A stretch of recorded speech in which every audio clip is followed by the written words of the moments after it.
नमस्कार, NTV India news में आपका स्वागत है। मैं हूं साक्षी। पेश है प्रमुख हलचल।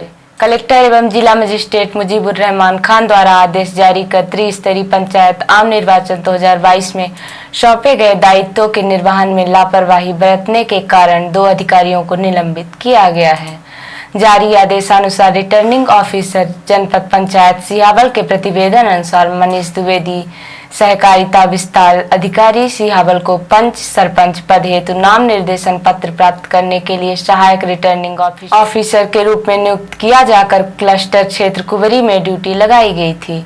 श्री द्विवेदी बिना किसी सूचना के कर्तव्य स्थल पर अनाधिकृत रूप से मनमानी पूर्वक अनुपस्थित रहने के फलस्वरूप निर्वाचन कार्य में व्यवधान उत्पन्न हुआ है। इसी प्रकार शेर बहादुर सिंह पीसीओ जनपद पंचायत सिहावल की ड्यूटी एआरओ सेंटर पतुलखी में सहयोग कार्य हेतु लगाई गई थी, किंतु श्री सिंह द्वारा रिटर्निंग ऑफिसर के आदेश की अवहेलना करते हुए कर्तव्य स्थल एआरओ सेंटर पतुलखी में उपस्थित नहीं होने से निर्वाचन कार्य के संपादन में व्यवधान उत्पन्न हुआ है। उक्त अधिकारियों को अपने पदीय दायित्वों का पालन नहीं किया जाने एवं निर्वाचन जैसे महत्वपूर्ण कार्य में बढ़ती हुई स्वेच्छाचारिता एवं लापरवाही के आरोप में निलंबित किया गया है। निलंबन अवधि में इन्हें नियमानुसार जीवन निर्वाह भत्ते देय होगा। निलंबन अवधि के दौरान इनका मुख्यालय जनपद पंचायत सीधी नियत किया गया है। पूर्व नेता प्रतिपक्ष अजय सिंह ने एक विज्ञप्ति जारी करके कहा है कि मध्य प्रदेश में अगले विधानसभा चुनाव में विंध्य क्षेत्र की सभी सीटों में कांग्रेस को अभूतपूर्व बहुमत के साथ जीत मिलेगी। इसकी झलक रैंगांव उपचुनाव में दिख चुकी है। यहाँ की जनता विंध्य की उपेक्षा से भारी नाराज है। घर वापसी अभियान में कई बड़े नेता और कार्यकर्ता वापसी कर चुके हैं। वे सभी कांग्रेस को जिताने के लिए मेहनत कर रहे हैं। अजय सिंह ने कहा कि लोग शिवराज सिंह चौहान के झूठ और बड़बोलेपन से ऊब चुके हैं। वे केवल गाल बजाने का काम करते हैं। राम वन गवन पथ विकास को वे हर चुनाव के बाद भूल जाते हैं। 2 पवित्र नगर मैहर और चित्रकूट को जोड़ने वाली 4 लाइन को घटाकर 2 लाइन का प्रस्ताव कर दिया गया है। सिगरौली को सिंगापुर 18 साल में नहीं बना पाए। मैहर को जिला बनाने की घोषणा सपना बन के रह गई है। करोड़ों खर्च करने के बाद प्रस्तावित जाल पानी की बृहद गोड़ सिंचाई परियोजना का बांध स्थल एक कोयला व्यापारी के लिए बदल दिया गया। सड़कों की हालत जस की तस है, जहां अक्सर यात्री वाहन दुर्घटनाग्रस्त हो जाते हैं और अब तक कई लोग मौत के मुंह में समा चुके हैं। ऊपर से महंगाई और बेरोजगारी मुंह बाए खड़ी है। रही सही कसर भाजपा नेताओं से जुड़े कुकर्मी बाबा रामदास ने पूरी कर दी है। सबसे बड़े आश्चर्य की बात तो यह है कि भाजपा के सभी प्रतिनिधि आश्चर्यजनक रूप से मौन हैं। अजय सिंह ने उन अटकलों को सिरे से नकार दिया जिसमें उनके बारे में फैलाया जा रहा कि वे अगला विधानसभा चुनाव न लड़ने की बात कह चुके हैं। उन्होंने कहा कि यह खबर भाजपा की डर्टी ट्रिक्स पॉलिटिक्स का हिस्सा है। अजय सिंह ने स्पष्ट किया कि वे अगला विधानसभा चुनाव अपनी परंपरागत सीट चुरहट से ही लड़ेंगे और जीतेंगे। उन्होंने कहा कि मेरे बारे में भाजपा आप मुगालते में ना रहे। जन अभियान परिषद के एनजीओ और एबीपीपी जो मेरे खिलाफ दुष्प्रचार कर रहे हैं उन पर कांग्रेस की कड़ी नजर है। मैं लगातार अपने मतदाताओं के संपर्क में हूँ। विंध्य में इस बार फिजा पूरी तरह बदली हुई है। जिले में घोषित हुए जनपद पंचायत के चुनाव को लेकर सरगर्मियां बढ़ने लगी हैं और उम्मीदवार अब मैदान में आने लगे हैं। नामांकन का दौर शुरू हो चुका है। जनपद पंचायत सीधी के माध्यम से शकुंतला धर्मेंद्र सिंह परिहार जनता की सेवा में पूर्व से जुड़े हुए थे। इस बार जनपद पंचायत सीधी अध्यक्ष पद अनारक्षित होने की वजह से धर्मेंद्र सिंह परिहार स्वयं मैदान में उतर आए हैं और उन्होंने 1 जून को जनपद पंचायत सीधी पहुंचकर अपना नामांकन फॉर्म दाखिल कर दिया। इस दौरान उनके साथ सीधी विधायक पुत्र मालिक शुक्ला, शकुंतला धर्मेंद्र सिंह परिहार, गांव के सरपंच विनोद सिंह परिहार सहित बड़ी संख्या में उनके समर्थक मौजूद थे। जनपद पंचायत के वार्ड क्रमांक 20 बुजयपुर से अपना पर्चा दाखिल करने के बाद धर्मेंद्र सिंह परिहार ने एनटीवी इंडिया न्यूज को अपनी कार्य प्राथमिकताएं बताई। वहीं धर्मेंद्र सिंह परिहार के समर्थन में आए सीधी विधायक के पुत्र मालिक शुक्ला ने कहा कि धर्मेंद्र सिंह परिहार पूर्व से जनता की सेवा कर रहे हैं, इसीलिए जनता उन्हें इस बार फिर से सेवा का मौका देगी। लगातार जो प्रयास पहले से 2015 से प्रयास था जो माननीय विधायक जी के प्रतिनिधि के नाते हमने काम किया है, उस प्रयास को जारी रहेगा। जो सरकार की गरीब कल्याण योजना है वो नीचे तक पहुँचे, और जो हमारी लगातार योजना जैसे प्रधानमंत्री आवास है, उज्ज्वला योजना, इस तरह की योजनाएं जो है नीचे तक पहुँचें। जो अभी अधूरे काम उसको पूरे करने का अभी जो मध्य प्रदेश सरकार की योजना थी, पंजीयन के माध्यम से गरीबों का कल्याण करना, संबल योजना गरीबों तक नीचे पहुंचाना, प्रधानमंत्री आवास योजना, इस तरह की जो योजनाएं सरकार की हैं नीचे तक पहुंचे, उसके लिए और प्रयास जारी रहे। भैया क्या कहना चाहेंगे, आज धर्मेंद्र जी ने पर्चा दाखिल किया है, जनता से भी क्या अपेक्षा करते हैं आप? आदरणीय धर्मेंद्र चाचा ने विजयपुर जनपद क्षेत्र से जनपद सदस्य पद हेतु नामांकन दाखिल किया है और लगातार 2015 से वो जनपद सदस्य, जनपद अध्यक्ष के रूप में जनता की सेवा कर रहे हैं और उसी सेवा के आधार पर हम फिर जनता के बीच में हैं और जनता ने लगातार आशीर्वाद दिया है। इस बार भी जनता आशीर्वाद देगी। दवानी विधानसभा अंतर्गत नगर पंचायत मझौली में होने वाले चुनावों को लेकर कांग्रेस कार्यकर्ताओं की बैठक चंद्रोदय पैलेस में जिला कांग्रेस कमेटी के अध्यक्ष ज्ञान सिंह के मुख्य आतिथ्य एवं वरिष्ठ कांग्रेस नेता पूर्व अध्यक्ष चिंतामणि तिवारी एवं आनंद सिंह सेरगांव के विशिष्ट आतिथ्य एवं ब्लॉक अध्यक्ष संतोष तिवारी एवं प्रदीप दीक्षित की अध्यक्षता में संपन्न हुई। बैठक में नवीन सिंह और NSUI अध्यक्ष दीपक मिश्रा की विशेष उपस्थित रही। बैठक की जानकारी देते हुए IT सेल के अध्यक्ष पंकज सिंह ने बताया कि बैठक के प्रारंभ में राष्ट्र नायक स्वर्गीय कुंवर अर्जुन सिंह दाऊ साहब की प्रतिमा पर पुष्पहार चढ़ाकर एवं दीप प्रज्वलित कर उन्हें नमन किया गया। नगर पंचायत मझौली के चुनाव को लेकर कार्यकर्ताओं की अहम बैठक को संबोधित करते हुए मुख्य अतिथि जिला कांग्रेस कमेटी के अध्यक्ष ज्ञान सिंह ने कहा कि पार्टी के प्रति समर्पित और निष्ठावान कार्यकर्ताओं को आने वाले चुनाव में पार्टी महत्व देगी। हम सबको समर्पित भाव से कांग्रेस पार्टी के लिए काम करके नगर परिषद चुनाव में पार्टी की जीत सुनिश्चित करनी है।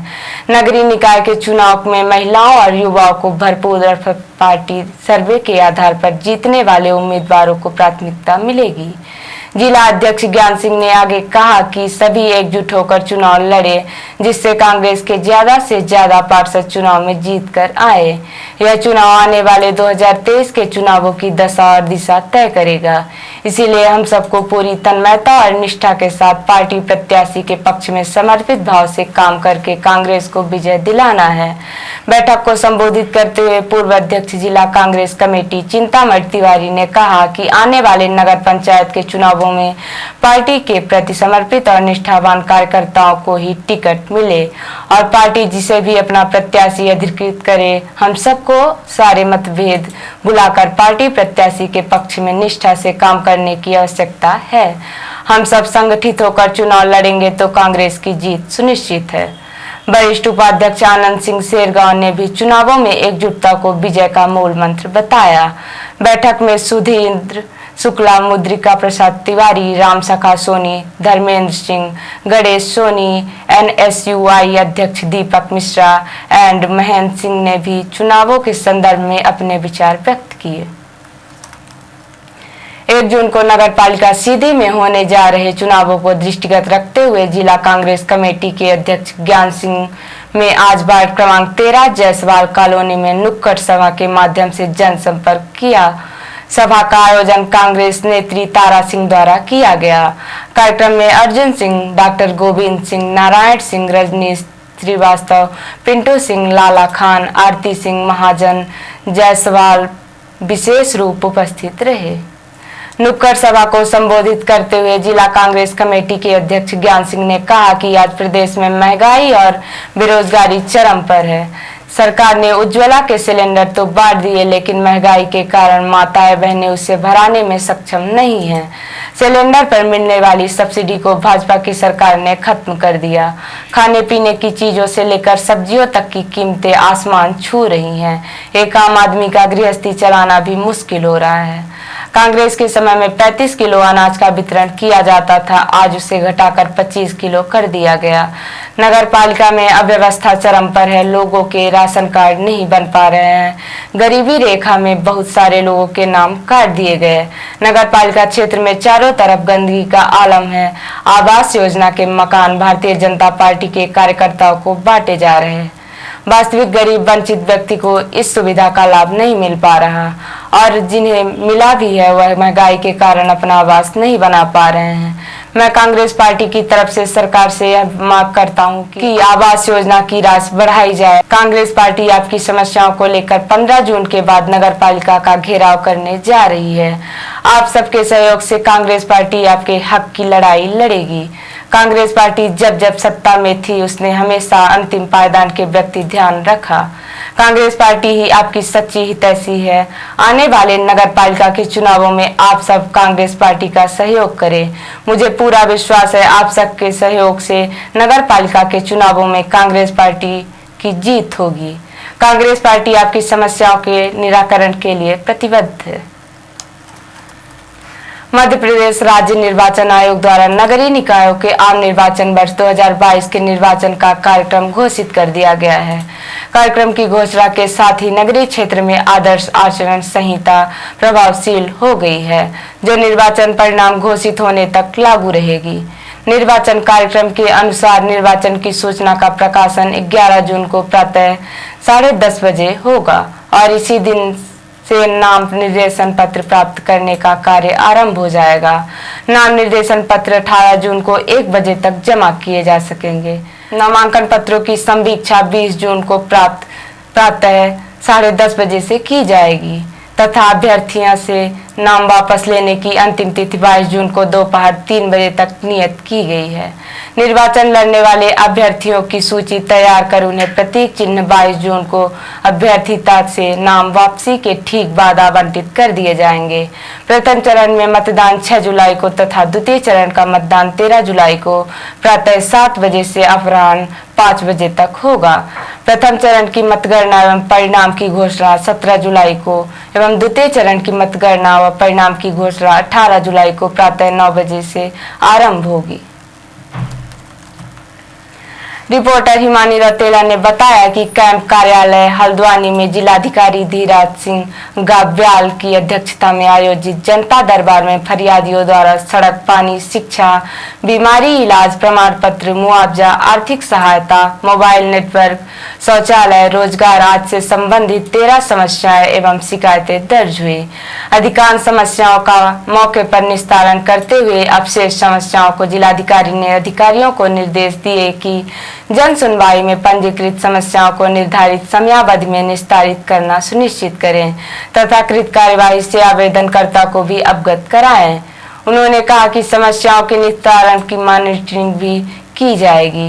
जनता दरबार में एच खान ने प्रार्थना पत्र में अवगत कराया कि वार्ड नंबर 59 में नालियों का निर्माण कर नालियों का गंदा पानी को खुले स्थान पर प्रवाहित किया जा रहा है, जिस पर जिलाधिकारी ने संबंधित अधिकारी को क्षेत्र का मौका मुआयना करने के निर्देश दिए।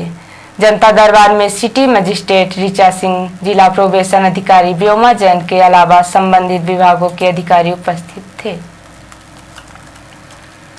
और अब पेश है प्रादेशिक हलचल। किसके नेतृत्व में लड़ेंगे एमपी चुनाव, बीजेपी अध्यक्ष नड्डा का जवाब। कहा हर बार उखाड़ कर क्यों देखते हैं कि पेड़ लगा कि नहीं। इंदौर भोपाल में महापौर के लिए वोटिंग 6 जुलाई को। एमपी में 2 चरण में निकाय चुनाव, पहला 6 और दूसरा 13 जुलाई को, रिजल्ट 17-18 को। बेटी की फीस के तनाव में पिता ने खाया जहर। इंदौर में बकाया 40,000 के लिए स्कूल से आ रहे थे कॉल और बेटा नहीं होने पर पत्नी को छोड़ा। ग्वालियर में टेस्ट ट्यूब बेबी सेंटर से 2 बार गर्भधारण हुआ, हर बार बेटी ही बेटी जन्मी। और अब पेश है राष्ट्रीय हलचल। राज्यसभा चुनाव की बाड़ेबंदी शुरू। कांग्रेस विधायकों को होटल भेजने की तैयारी में भाजपा ने 4 राज्यों में प्रभारी बनाए। बिहार में होगी जातीय गणना। सीएम नीतीश बोले पहले कैबिनेट से प्रस्ताव पास कराएंगे, फिर होगी गिनती। सोनिया राहुल को ईडी का नोटिस। नेशनल हेराल्ड केस में पूछताछ के लिए राहुल को बुलाया, उन्होंने वक्त मांगा। और कश्मीरी पंडितों ने दिया था कल से पलायन का अल्टीमेटम। कुछ ही घंटे में सभी हिंदू कर्मचारियों का जिला मुख्यालयों में तबादले का आदेश। तो ये थी आज की प्रमुख हलचल। नमस्कार।